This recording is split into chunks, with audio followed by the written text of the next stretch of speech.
अस्सलाम वालेकुम रहमतुल्लाहि व बरकातुहू। आज हम फिर से देखेंगे फ़ेल मुज़ारे को और उससे पहले उसकी गर्दान की प्रैक्टिस करेंगे जो हमने लास्ट लेक्चर में किया था। तो चलिए शुरू करते हैं। ये हमने देखा था मुज़क्कर में इसमें गायब रहता है, उसमें वाहिद तस्निया और जमा, फिर मुखातब में वाहिद तस्निया जमा, फिर मुतकल्लिम में वाहिद और जमा। ये सीगा कहलाता है और ये पूरी गर्दान कहलाती है। तो ये यफ़लू यानी वो करता है, वो एक मर्द करता है या करेगा। यफ़लाने यानी वो दोनों करते हैं, वो दोनों मर्द करते हैं या करेंगे। यफ़लूना वो सब मर्द करते हैं या करेंगे। तफ़लू तू करता है या करेगा। और तफ़लाने तुम दोनों करते हो या करोगे। तफ़लूना तुम सब करते हो या करोगे। अफ़लू यानी मैं करता हूँ या करूँगा। और नफ़लू यानी हम करते हैं या करेंगे। तो आज हम मुअन्नस के सिगे भी देखेंगे, मुअन्नस की गर्दान देखेंगे स्पेशली, और हम ये भी देखेंगे कि इसमें प्रीफिक्स क्या होता है और सफिक्स क्या होता है, ये देखेंगे। तो चलिए शुरू करते हैं। पहले प्रैक्टिस जो अपने लास्ट लेक्चर में किया था। तो चलो, यफ़लू वो एक मर्द करता है, यफ़लाने वो दो मर्द करते हैं या करेंगे, और यफ़लूना वो सब मर्द करते हैं या करेंगे। तो वैसे ही तफ़लू तुम एक मर्द करते हो या करोगे। तफ़लाने तुम दो मर्द करते हो या करोगे। तफ़लूना तुम सब मर्द करते हो या करोगे। अफ़लू मैं एक मर्द करता हूँ या करूँगा। और नफ़लू हम सब मर्द करते हैं या करेंगे। तो इसकी आप प्रैक्टिस कर लो। बहुत मरतबा जब आप प्रैक्टिस करेंगे तो आ जाएगा। चलो फिर से एक बार। यफ़लू यफ़लाने यफ़लूना, यफ़लू यफ़लाने यफ़लूना, तफ़लू तफ़लाने तफ़लूना, तफ़लू तफ़लाने तफ़लूना, अफ़लू नफ़लू। अफ़लू मेरी तरफ उंगली एक होगी और नफ़लू चार उंगली मेरी तरफ होगी, यानी हम सब करते हैं या करेंगे। तो लीजिए अभी हम इसमें देखते हैं मुअन्नस की गर्दान क्या है फ़ाला के सिगा में, और वर्ब लेते हैं फ़ाला, तो उसमें मुअन्नस की गर्दान क्या होती है। तो ये देखिए यहाँ पे लिखा हुआ है तफ़अलू। तफ़अलू यानी वो करती है या करेगी, और तफ़लाने वो दोनों करते हैं या करेंगे। यफ़अलना वो सब करते हैं या करेंगी। और तफ़अलीना तू एक औरत करती है या करेगी। तफ़अलाने तुम दोनों करती हो या करोगी। तफ़अलना तुम सब करती हो या करोगी। और अफ़लू मैं करती हूँ या करूँगी। नफ़लू हम करते हैं या करेंगे। तो अफ़लू ये दोनों इधर सेम है और नफ़लू भी दोनों इधर सेम है। अब यहाँ पे आपको कन्फ्यूजन हो जाएगा कि यहाँ पे भी तफ़लू है वाहिद में, और तफ़लू का मीनिंग है कि तू करता है, और यहाँ पे भी तफ़लू है वाहिद में। तो ये आपको कन्फ्यूजन होगा कि ये कैसे समझने का। तो ये अकॉर्डिंग टू सेंटेंस समझा जाता है। तो तफ़लू यानी तुम करते हो, यानी तुम एक मर्द करते हो या करोगे। वैसे ही ये यहाँ पे तफ़लू है, ये मुअन्नस के लिए है। तो इसमें भी हम जैसा सेंटेंस होगा वो हिसाब से हम समझते हैं कि ये मर्द है या एक औरत है करने वाली। तो आगे जैसे जैसे हम प्रैक्टिस करेंगे हमको समझ में आ जाएगा कि ये वर्ब कैसे इस्तेमाल हुआ है। तो चलिए अब हम इसकी प्रैक्टिस कर लेते हैं। तो हमने कहा था कि राइट हैंड का इस्तेमाल मुज़क्कर के लिए करते हैं और लेफ़्ट हैंड का इस्तेमाल मुअन्नस के लिए करते हैं। लेफ़्ट हैंड का इस्तेमाल या राइट हैंड का इस्तेमाल जब मुज़क्कर या मुअन्नस के लिए करते हैं, गायब का सीगा हो, तो फिर वो हम साइड में इस्तेमाल करते हैं, हाथ को साइड में शो करते हैं। और जब मुखातब का सीगा हो या तो सेकंड पर्सन हो, थर्ड पर्सन के लिए साइड में, सेकंड पर्सन या तो मुखातब के लिए सामने, और फर्स्ट पर्सन यानी मुतकल्लिम के लिए अपनी तरफ इस्तेमाल करते हैं। एक उंगली एक मर्द के लिए या एक औरत के लिए, दो उंगली दो मर्द या दो औरतों के लिए, तीन या चार उंगली चार सब मर्द या सब औरतों के लिए होता है। तो इस तरीके से हम अभी सीख लेते हैं मुअन्नस की गर्दान। तो चलिए, तफ़लू मेरे साथ रिपीट कीजिए। तफ़लू तफ़लाने यफ़लना। चलिए मेरे साथ शुरू कर लेते हैं। तफ़लू वो एक औरत करती है या करेगी। तफ़लाने वो दो औरतें करती हैं या करेंगी। यफ़लना वो सब औरतें करती हैं या करेंगी। अब वैसे ही सामने मुखातब के लिए तफ़लीना यानी तुम एक औरत करती हो या करोगी। तफ़लाने तुम दो औरतें करती हो या करोगी। और तफ़अलना यानी तुम सब औरतें करती हो या करोगी, और अफलू यानी मैं एक औरत करती हूँ या करूँगी, और नफलू हम सब औरतें करते हैं या करेंगे। तो इस तरीके से होगा। तो चलिए फिर से एक बार रिपीट कर लेते हैं कि यहाँ पे देखो दिया है तफलू, आप यहाँ पे देख के कर सकते हैं। वो है तफलू, तफलू यानी वो एक औरत करती है या करेगी। तफला ने वो दो औरतें करती हैं या करेंगी, और यफलना वो सब औरतें करती हैं या करेंगी। तफलीना तुम एक औरत करती है या करोगी, और है तफला ने तुम दोनों औरतें करती हो या करोगी, और 3 उंगली दिखाएंगे अभी सामने, तो ये हो जाएगा तफ़अलना। तफ़अलना यानी तुम सब औरतें करती हो या करोगी। अफलू मैं एक औरत करती हूँ या करूँगी, और नफलू हम सब औरतें करते हैं या करेंगे।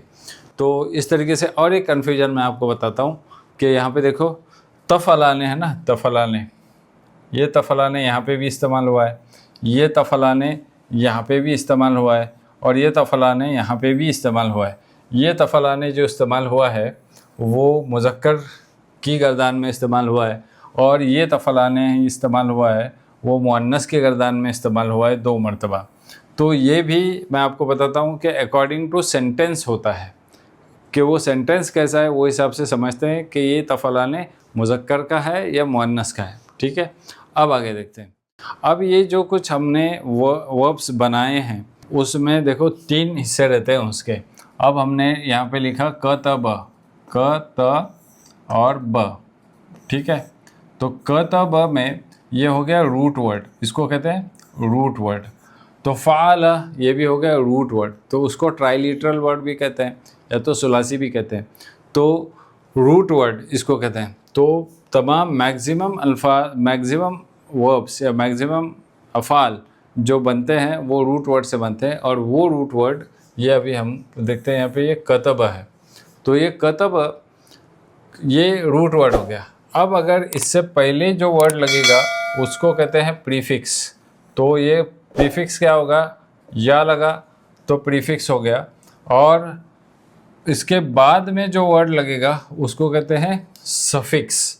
तो प्रीफिक्स पहले लगता है और सफिक्स बाद में लगता है। लाइक यहाँ पे ऊन लगा तो ये बनेगा यक्तुबून, यक्तुबून। जैसे कि इंग्लिश में भी एक रूट वर्ड होता है, फिर एक प्रीफिक्स होता है और एक सफिक्स होता है।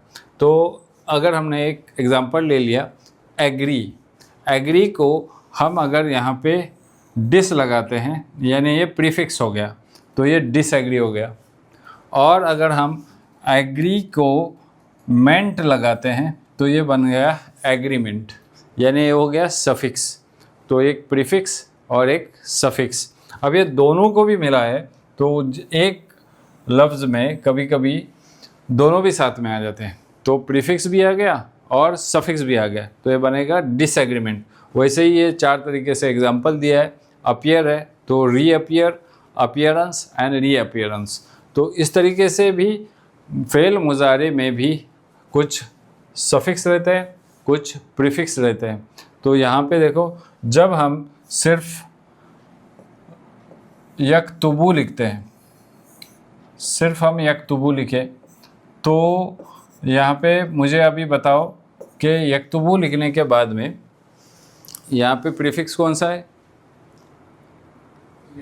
या प्रीफिक्स है। तो और यहाँ पे सफिक्स तो कुछ भी नहीं है। तो कभी कभी ऐसा होता है कि प्रीफिक्स है और सफिक्स नहीं है। तो यक्तुबू में सफिक्स नहीं है, प्रीफिक्स है, मगर जब ऊन लगा तो फिर ये बन गया यक्तुबून, और इसमें फिर प्रीफिक्स भी आ गया और सफिक्स भी आ गया। तो यक्तुबून, यफ़अलून, यफ़अलून यानी वो सब करते हैं या वो करेंगे। वैसे ही यक्तुबून वो सब लिखते हैं या वो लिखेंगे। तो इस तरीके से प्रीफिक्स और सफिक्स मैं आपको बताना चाह रहा था, और ये आपको समझ में आ गया होगा।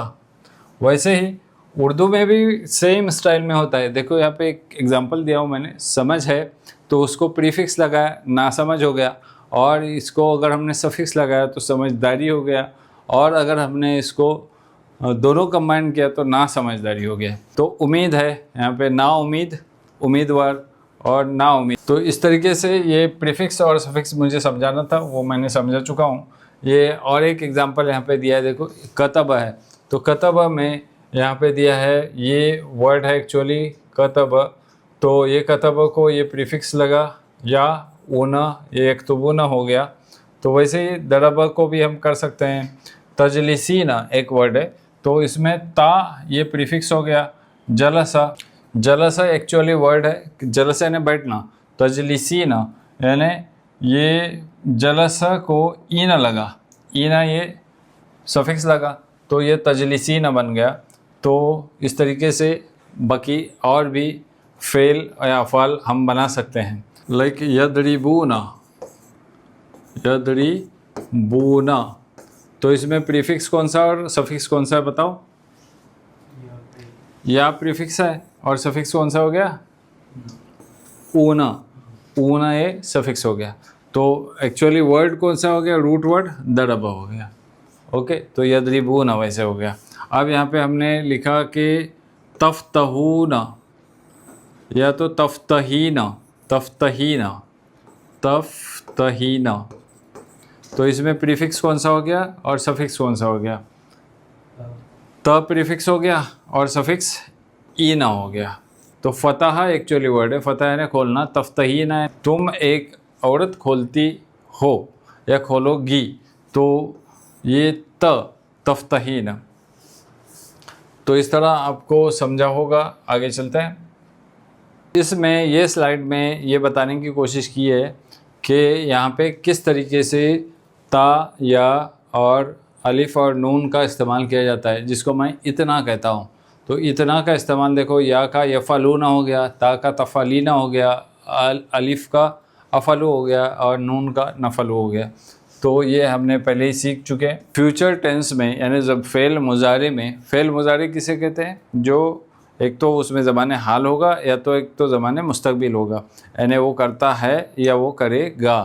तो अब और एक चीज़ इसमें है कि कभी कभी सा का इस्तेमाल किया जाता है या तो फिर सौफ़ा का इस्तेमाल किया जाता है। अब देखो कि मैंने लिखा ये मैंने लिखा यहाँ पे यफ़अलू। ओके, तो यफ़अलू यानी वो करता है या वो करेगा। ठीक है, अगर हमने इसको या से पहले स लगाए, सीन लगाए, तो ये बन जाएगा क्या? सयफ़अलू, सयफ़अलू। सयफ़अलू यानी कि वो जल्द ही करेगा। सयफ़अलू यानी वो जल्द ही करेगा। कल्ला सयालमून सुम्मा कल्ला सयालमून, ठीक है ना? तो कल्ला सयालमून, सयालमून, यालमून यानी वो सब जानते हैं या वो जानेंगे। तो अगर हम यहाँ पे लगाए सयालमून यानी वो जल्द ही जान लेंगे। समझ में आई बात? तो वो जल्द ही जान लेंगे, तो सयालमून। अब और एक चीज़ होती है, कल्ला सौफ़ तालमून, सौफ़ तालमून भी है इस्तेमाल किया हुआ। तो अभी देखो ये हमने तालमून लिखा है यहाँ पे, तालमून, तालमून यानी तुम सब जानते हो या जानोगे। तो यहाँ पे आया सौफ़ लगा हमने, तो सौफ़ तालमून, सौफ़ यानी जल्द नहीं, थोड़ी देर के बाद वो लोग जान लेंगे, यानी सून, वेरी सून वो लोग जान लेंगे, यानी बहुत जल्द वो जान लेंगे, सयालमूना। और थोड़ी देर के बाद, कुछ देर के बाद वो जान लेंगे, उसको कहते हैं सौफ़ यालमून, यानी वो लोग जान लेंगे। अब यहाँ पे है सौफ़ तालमून, तो तुम लोग जान लोगे। सौफ़ तालमून कुछ देर के बाद, यानी ज़्यादा दूर भी नहीं है मगर जान लोगे। मगर स लगा तो यानी सौफ़ से पहले आ गया वो। समझ में आ रही बात? यानी इमीडिएटली तुम लोग जान लोगे। इसका आप स्क्रीनशॉट ले सकते हैं। और उर्दू में भी दिया हुआ है, ये देखो, ये उर्दू में जो दिया हुआ है उसका भी आप स्क्रीनशॉट ले लीजिए। तो स यानी करीबी मुस्तकबिल, यानी ये जल्दी होने वाला काम के लिए इस्तेमाल होता है। और यानी स अक्तुबू यानी मैं लिखता हूँ या लिखूँगा, तो ये है मैं जल्द लिखूँगा। और सौफ़ यानी दूर का मुस्तकबिल, डिस्टेंट फ्यूचर, तो इसमें ये कुछ वक्त बाद होने वाला काम के लिए इस्तेमाल होगा। तो सौफ़ा अक्तुबु यानी मैं बाद में लिखूँगा। ये था आज का लेक्चर, जिसमें हमने देखा कि मुअन्नस की गर्दान कैसी है फ़ेल मुज़ारी की, और इसमें हमने देखा स और सौफ़ा का इस्तेमाल, और फिर हमने इसमें देखा कि प्रीफिक्स और सफ़िक्स का इस्तेमाल कैसे करते हैं। व आखिरु दावाना अनिल हम्दुलिल्लाहि रब्बिल आलमीन।